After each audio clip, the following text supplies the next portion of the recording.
সকলো সচেতন ভোটাৰৰ দৰে মই মোৰ ভোটদান সাব্যস্ত কৰিলোঁ আৰু ডিমৰীয়াবাসী ৰাইজে আমাৰ NDAৰ প্ৰাৰ্থীগৰাকীক যথেষ্ট মৰম আৰু আশীৰ্বাদ দিছে আৰু ৰাইজ যথেষ্ট আশাবাদী ৰাইজ উন্নয়নৰ লগত আছে আৰু আমি ভাবোঁ অসমবাসী ৰাইজেও ইতিমধ্যে NDA চৰকাৰখনক আশীৰ্বাদ দিছে আৰু ডক্টৰ হিমন্ত বিশ্ব শৰ্মা ডাঙৰীয়াৰ নেতৃত্বত এই ভোটৰ শতাংশ বৃদ্ধি হোৱাৰ মূল কাৰণেই হ'ল সকলো ৰাইজে উন্নয়নৰ ফালে আগবাঢ়ি আহিছে আৰু ৰাইজ আশাবাদী অসমখনক আকৌ আগবঢ়াই লৈ যাব পাৰিব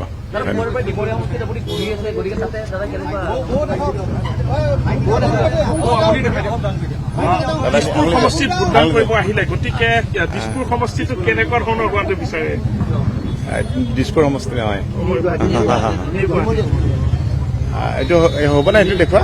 ঠিক আছে মই সকলো ভোটাৰক পুনৰবাৰ শুভেচ্ছা জনাইছোঁ অসমবাসী ৰাইজে ইতিমধ্যে সিদ্ধান্ত গ্ৰহণ কৰিছে NDA চৰকাৰ পুনৰবাৰ দিছপুৰত আহিব আৰু অসমৰ ৰাইজে NDA চৰকাৰ অহাৰ বাবে উন্নয়নৰ পক্ষত অসমৰ ৰাইজে ইতিমধ্যে আশীৰ্বাদ দিছে